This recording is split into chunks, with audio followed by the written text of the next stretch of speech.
Bonjour, bonsoir à toutes et à tous. Merci de votre fidélité à la télévision Pacifique. Bienvenue dans cette édition. À la une de l'actualité, les membres du Conseil supérieur du pouvoir judiciaire ont boudé la rencontre organisée lundi par le chef de l'État avec les représentants des trois pouvoirs en vue de rétablir la confiance des justiciables dans le système judiciaire haïtien.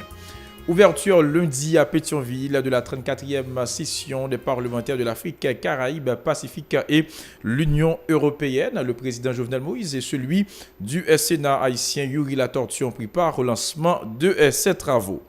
Cérémonie de graduation du nouvel cohorte 2022 policiers, dont 125 femmes de la 28e promotion de la PNH. À l'occasion pour le chef de l'État d'exhorter le CSPN à continuer à œuvrer en vue du renforcement de l'institution policière.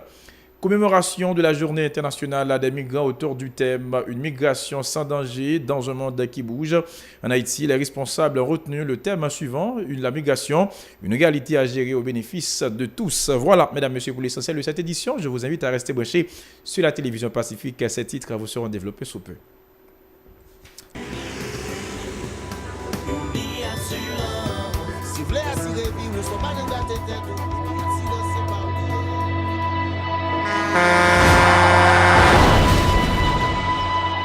En général, moun pa reme pran assurance. Yo considéré que son l'argent rejeté. Et pourtant, l'argent assurance te doué dans budget ou à côté l'argent kayak l'argent manger. Li là pour les deux ou traverser un mauvais pas. Gardez tout à côté ou ouais comme un gros problème qu'on entre sur monde sans attendre. Mandez Dieu pardon, ça qu'arrive autour. Une assurance dit ou précaution pas capon. Les mal arrivés, les faux amis flair saison a fait comme si on pas de jambe connaît. Une assurance après reta vers ou pour le dire continuer vivre la vie quitter ce course là nan men nous. Une assurance. Vivez en toute assurance. Bienvenue, mesdames, messieurs, dans le développement du journal. Comme annoncé en titre, la rencontre prévue lundi matin entre le chef de l'exécutif et des représentants des pouvoirs législatifs et judiciaires pour tenter de calmer le tollé provoqué par les récentes déclarations du président Jovenel Moïse concernant le système judiciaire haïtien et le rapport Petro-Caribé n'a pas eu lieu comme attendu au palais présidentiel. À la base, l'absence du président du Conseil supérieur du pouvoir judiciaire, le CSPJ, maître Jules Cantave, qui réclame un délai de 24 à 48 heures, a indiqué le président du Sénat, Yuri Latortue, préconise un dialogue permanent pour résoudre les différends entre les trois pouvoirs de l'État. Ces déclarations au micro de Edouard Vernal et de Francineus. Et matin, nous sommes arrivés dans la rencontre. Là, il y a le président Jules Cantave qui était relais et qui était dit que les alités, il va pas présenter et que la paix on date incessamment pour faire rencontre là. Donc, il n'est pas présenté. Bon, le président voulait parler justement de sujets et de dialogue entre pouvoirs et justement de déclarations qu'elle a fait lors de son voyage en Europe. Donc, c'était thème débat. Mais en général, comme président Cantave pas là, il demandé 24 à 48 heures pour que les lois reprennent pour faire rencontre là. Donc dans ce sens, on attend. Moi, je dit le matin déjà, moi, je dit que le grand problème, il faut qu'une chita. Moi, je pense qu'au niveau du Sénat, il y a des déclarations que nous ne sommes pas d'accord. Et nous dit président, nous ne sommes pas d'accord sur que ce soit sur la question des juges et sur la question du rapport. Et nous exprimons des accords, nous, président parlé. Et moi, je crois que jeudi, nous attendons le président du pouvoir judiciaire là pour rencontrer au fait. Il faut, en démocratie, le dialogue permanent. Moi, je crois que jeudi, nous parler avec le président, il comprendre, et nous parler à président du pouvoir judiciaire là. Parce que ce qu'il faut, c'est renforcer les pouvoirs. Il faut nous garder comment pour renforcer le pouvoir là et non éviter toute situation qui a fait que le pouvoir ne fasse l'autre. Et là, ça nous perdu question de stabilité.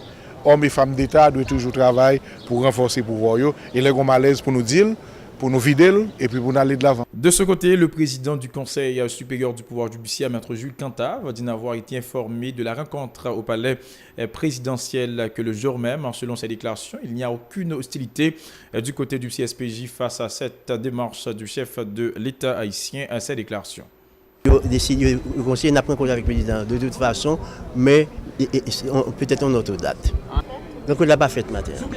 Connu, naturellement, c'est-à-dire l'objet de la rencontre n'a pas été défini. Oh non, on ne saurait. C'est naturel qu'on rencontre le président. Oui, c'est pas vrai. Nous lui avons envoyé une lettre. La lettre est là, on va l'envoyer pour prendre un rendez-vous. Ça, je ne sais pas. Parce que je n'ai pas vu. Il faudrait qu'on décide en conseil. Parce que la nouvelle, naturellement, c'est ce matin, je pense que la majorité des conseils ont reçu l'invitation. Moi, personnellement, c'est l'ambassadeur Mazil qui m'avait appelé pour me dire qu'il y a une rencontre à 8h. Autre nouvelle, le président de la République Jovenel Moïse et le président du Sénat Yuri Latortue ont procédé lundi à l'ouverture de la 34e session de l'Assemblée parlementaire paritaire ACP Union européenne à Pétionville. Plus de 120 délégations de parlementaires de l'Afrique, des Caraïbes et du Pacifique ainsi que de l'Europe participent aux échanges qui prendront fin le 20 décembre prochain. Suivez ce reportage à signer Iden Vernal et Francinius.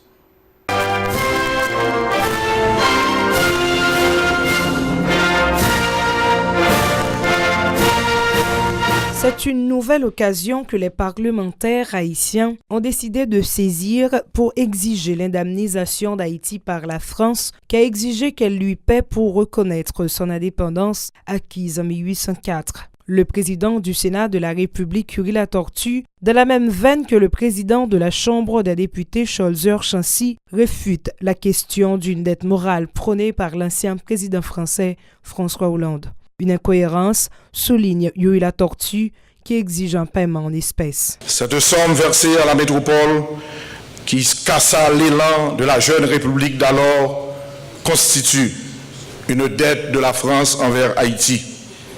D'ailleurs, dette que le président Hollande a promis de payer lors de son passage en Guadeloupe, pour ensuite rétracter en disant qu'il s'agissait d'une dette morale. Ce fut une incohérence. L'épidémie du choléra en Haïti ne peut être considérée comme un dommage collatéral, soutient le leader de l'Artibonite qui demande à ses collègues étrangers de supporter Haïti dans ses différentes démarches auprès de l'ONU pour que justice soit faite au peuple haïtien. Les Nations Unies, après maintes hésitations, ont fini par reconnaître leur responsabilité dans ce drame et ont pris des engagements formels, mais qui à ce jour n'ont pas été respectés. Les victimes demandent réparation. Dans la foulée, le sénateur Latortue a insisté sur les conséquences néfastes du réchauffement climatique qui affecte plus particulièrement les pays du Sud, dont Haïti. Les pays du Sud qui n'ont pas contribué à l'industrialisation polluante doivent payer aujourd'hui un lourd tribut. Sécheresse prolongée, ouragans dévastateurs, de nouvelles maladies. Dans la Caraïbe en particulier, nous constatons régulièrement les conséquences du réchauffement de la planète. Avec l'augmentation du niveau des océans, nous allons assister à des mouvements de réfugiés climatiques. Les sujets qui seront abordés dans le cadre de ce sommet sont le reflet de la crise qui secoue le monde, a indiqué de son côté la coprésidente l'ACPUE, Michel Rivasi, qui invite les pays concernés à s'investir davantage pour lutter contre le réchauffement climatique. Améliorer la résilience face au changement climatique et aux catastrophes naturelles dans les pays ACP. Ce sujet va malheureusement prendre de l'ampleur au cours des années à venir, car la multiplication d'événements catastrophiques qui peuvent réduire à néant des années de développement et d'investissement. De nombreux autres sujets de portée mondiale, tels le racisme, le terrorisme, le trafic des êtres humains, l'insécurité foncière, seront abordés au cours de ces échanges qui devraient s'achever le 20 décembre 2017. Plus de 120 délégations représentant des pays d'Afrique, des Caraïbes, du Pacifique et de l'Europe participent à ce sommet. Le président de la République, Jovenel Moïse, qui a salué la présence des membres de l'ACP, Union européenne, a mis l'accent sur l'importance des thèmes débattus au cours de ces assises pour tous les participants. Jovenel Moïse en a profité pour souligner les axes prioritaires de son administration basés notamment sur la caravane du changement et la lutte contre la corruption, à ces déclarations recueillies par Iden Vernal et Francinius. L'action de mon administration se structure autour de 3 axes stratégiques qui, à mon sens, constituent les piliers de la bonne gouvernance, de la croissance et du développement durable, à savoir la caravane du changement, la lutte contre la corruption, l'injustice et les inégalités, la transparence et la reddition de comptes. La caravane du changement est une manière, je dirais, une stratégie de mobiliser l'État pour le mettre au service du citoyen dans tous les coins et les recoins de la République. Elle vise à réhabiliter l'environnement, ériger ou réhabiliter les infrastructures stratégiques que sont le réseau routier national, l'interconnexion des communes et des départements, le réseau électrique national, les systèmes d'adduction d'eau potable, les systèmes d'irrigation et de drainage, ainsi que la maîtrise et la gestion des eaux de surface.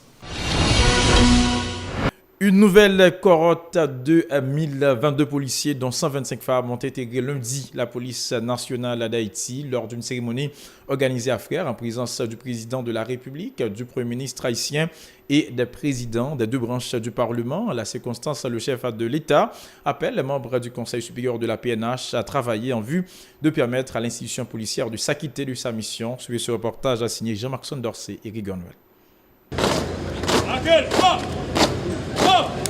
Tapis rouge, fleurs et fanfares, le décor était planté pour que les 1022 nouveaux agents, dont 125 femmes, effectuent le serment d'usage de servir et protéger la population selon les prescrits de la Constitution et le code de déontologie de l'institution policière. Après 7 mois de formation, ils se déclarent prêts à remplir leur mission.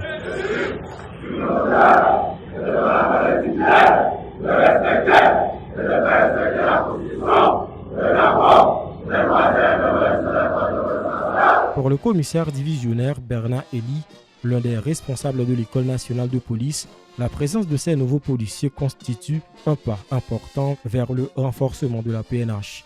Il profite de l'occasion pour souligner le challenge qui attend les agents de l'ordre sur le plan sécuritaire.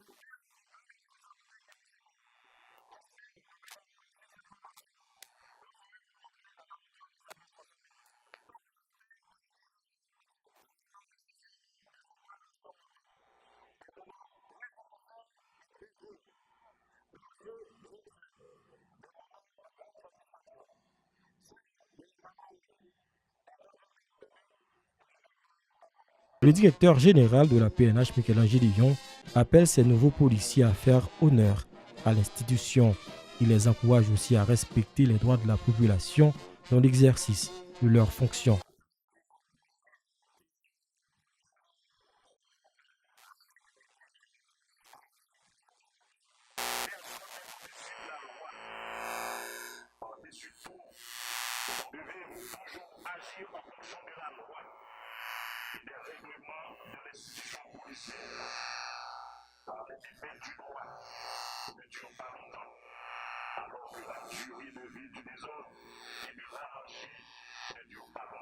Le président de la République, Jovenel Moïse, présent à la cérémonie, exhorte les membres du Conseil supérieur de la police nationale à multiplier leurs efforts afin de fournir aux agents de l'ordre les moyens nécessaires à l'accomplissement de leurs tâches.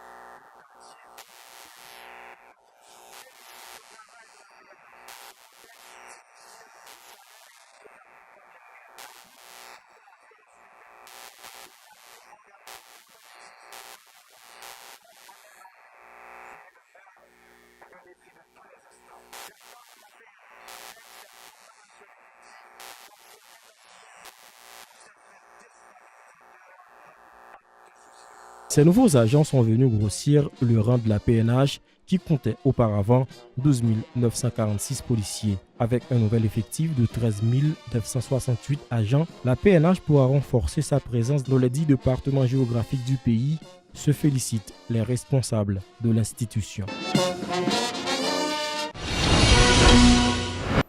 Mesdames et messieurs, c'est ici que prend fin cette édition de nouvelles. Merci à vous à qui l'avez suivi. Je vous souhaite de passer une excellente semaine d'information et de formation sur la télévision Pacifique.